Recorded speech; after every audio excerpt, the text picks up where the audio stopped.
Here's more wrestling news for November 24th, 2021. And your headlines for this afternoon include: Jon Moxley announced for first match since going into rehab. Ronda Rousey is confused about her WWE contract. Triple H and Stephanie McMahon drop a major news about their family's future. Seth Rollins had to call the police on a fan. Details revealed. I think that he just doesn't get it. Former WWE superstar on Vince McMahon's view of diversity. It's crazy that the company hasn't utilized him more. Kurt Angle questions the booking of top WWE superstar. Former WWE wrestler is suffering from memory loss and assisted living facility.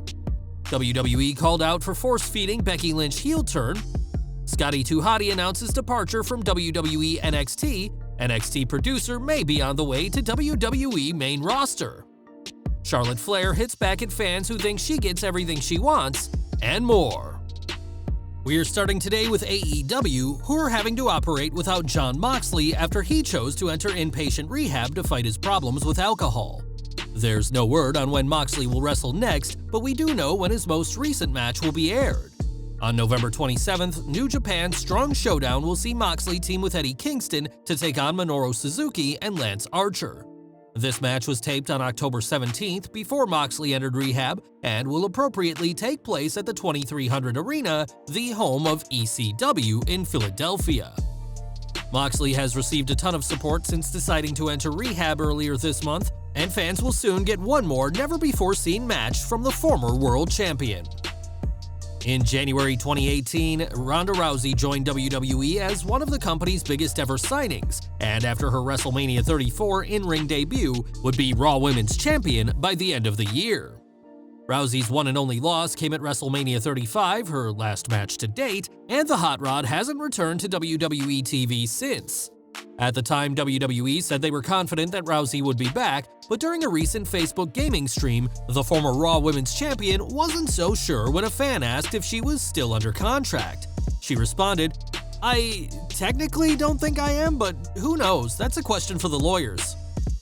On that same stream, Rousey spoke about her relationship with the McMahons and said that while she hasn't spoken to Triple H since his recent heart procedure, she frequently keeps in contact with Stephanie. Rousey's contract reportedly ended in April this year, but we're sure WWE would welcome her back with open arms, and with their soaring profits and the money saved by cutting countless superstars, we're sure the company could afford to bring Ronda Rousey back. Now, there's few families more synonymous with the wrestling world than the McMahons, dating back to Jess McMahon, an Irish-American promoter who was the patriarch of the McMahon family. Since Jess, his son Vince Jr., grandson Vince Jr., and great-grandchildren Shane and Stephanie have all worked in the wrestling world, and now the fifth generation of McMahons is getting in the ring.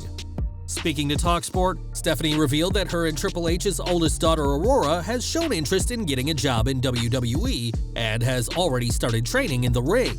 She added, "We have 3 daughters, Triple H and I do. They're 15, 13, and 11. Our oldest said when she was 8 years old, 'Mama, I don't want your job. Daddy, I don't want your job. I want Pops, Vince McMahon's job.' So just like her grandfather, she wants to be the boss, so we'll see what happens with my oldest daughter, who has already started training in the ring. My youngest daughter is also very interested, but she's all about the personality. Oh my goodness, I can't wait to see what she's going to do." We'll have to see if any of Triple H and Stephanie's daughters become superstars, as odds are they will have plenty of options, but there'll also be a lot of people around to support them.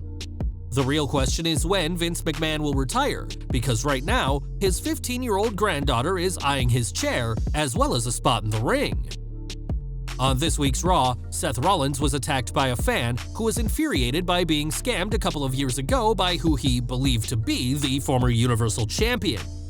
After he was attacked by a fan during this week's Raw, it was reported that the attacker had been the victim of an online catfishing scheme in which a person pretending to be Seth suckered 24-year-old Elijah Spencer into believing the two had a business relationship.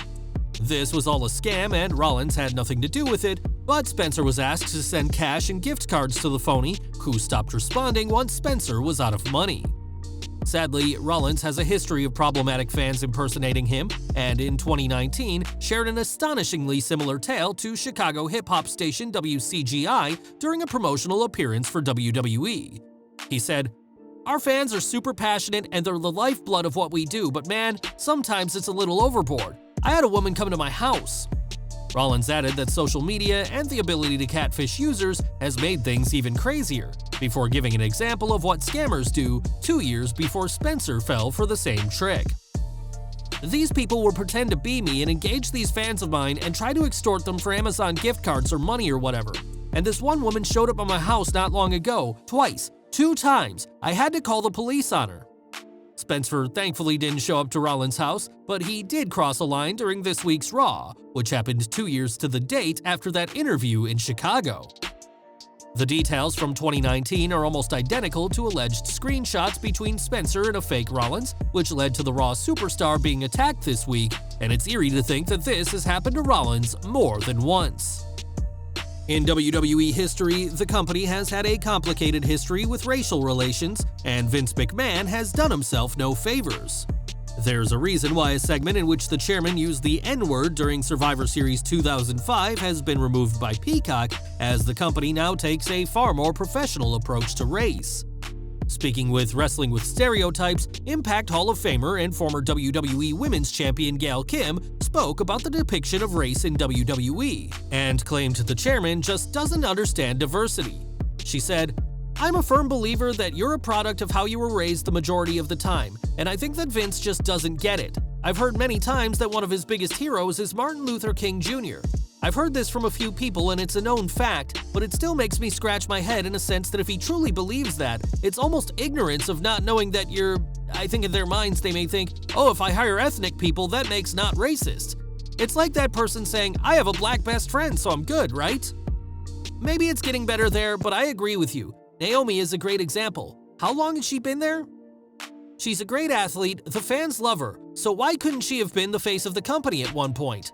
Those kinds of things irk me a little bit as well, but I guess it's not a deal breaker for a lot of fans. I don't know what to say. It's a very frustrating thing at times, but I'm glad we're discussing it.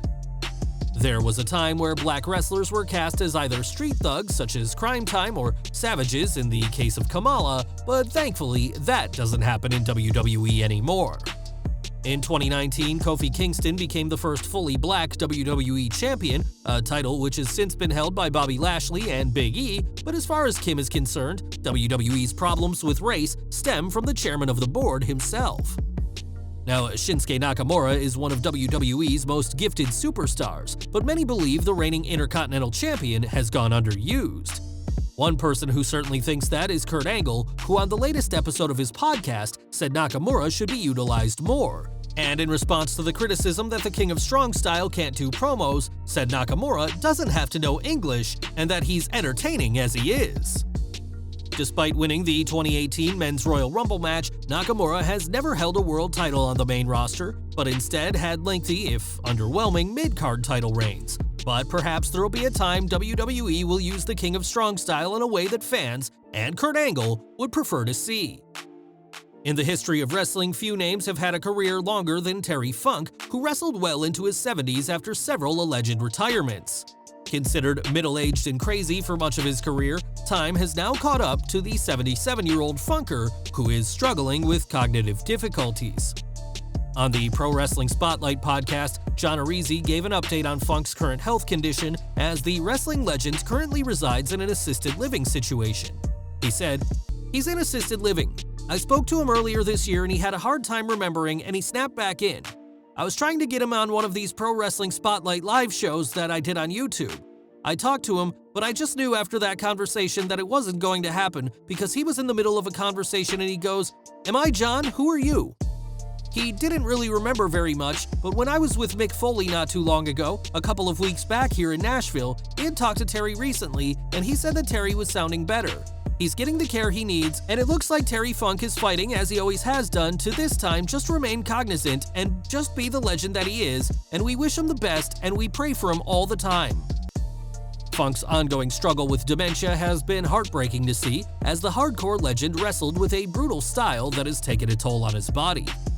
Despite this, it's good to hear that the WWE Hall of Famer's condition has improved, even slightly, and we're continuing to send our very best wishes to Terry Funk. When Becky Lynch returned to WWE at SummerSlam, she won the SmackDown Women's title in seconds from Bianca Belair. a controversial decision that left fans with a sour taste. Lynch's 26-second victory was the start of a heel turn for the man, but it's a turn that Bully Ray isn't a fan of. On Busted Open Radio, the Hall of Famer questioned WWE's decision to keep portraying her as a heel and gave her recent war with Charlotte Flair as an example. When Becky starts to cry last night, when you see them get overwhelmed with emotion, if you see somebody cry, you feel for them. I'm watching her get all welled up in emotion talking about her friendship with Charlotte and how now it's come to an end. You know that it actually, truly, genuinely bothers her. She's crying, and in that moment in time, you're like, man, I really feel bad for this girl.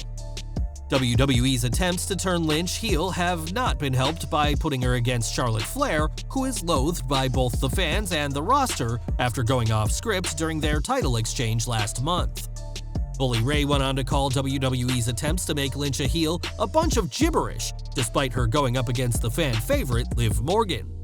Summing up his argument, Bully Ray said there's no reason to hate Becky, and just putting her against Morgan won't make fans hate her. Despite Lynch being one of the most naturally likable women on the roster, WWE insists on her being a heel, and time will tell how her feud with Morgan develops in the coming weeks. In recent months, NXT 2.0 has undergone a dramatic change, with superstars being released as part of the revamped show. Now another big name is gone, but this time from backstage, as Scotty Hotty isn't with NXT anymore. In a statement, the former WWE Tag Champion explained that he had requested his release and that NXT, specifically the old NXT, was something special that he was extremely proud of. Explaining the decision to leave, Scotty said that he had promised himself to never be part of something just for a paycheck, and that was where he was at with his career. Scotty first appeared for the WWE in 1997 and is best known for his time in Too Cool working with the late Brian Christopher. Scotty had 2 matches for NXT, beating Heath Slater in July 2012 and teaming with Christopher to lose to The Ascension at 2014's NXT Arrival. We can't imagine the decision to leave was easy, but it was the right thing for Scotty to do to keep his promise, who will now have to find work outside WWE. More backstage news as Kenny Dykstra returned to WWE in October, initially as a trainer in the Performance Center, but the former World Tag Team Champion could soon be heading to the main roster. In a report from Fightful, they note that Dykstra has been producing several dark matches before Raw and SmackDown and produced 2 matches in mid-November. At just 35 years old, Dykstra has been producing matches with talent older than him, such as the Viking Raiders, and it's clear that the Spirit Squad alumni has impressed the right people in his brief time back with WWE. And we're ending today with Charlotte Flair, whose booking remains one of the most polarizing decisions in WWE.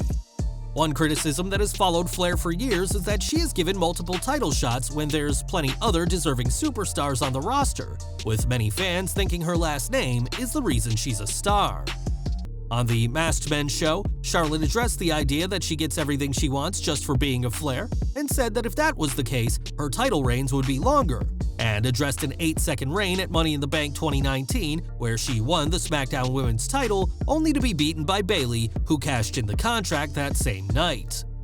When it comes to Charlotte's many title reigns, it appears WWE is going for quantity of reigns over quality, but her argument does have some truth to it when you consider other multi-generation wrestlers.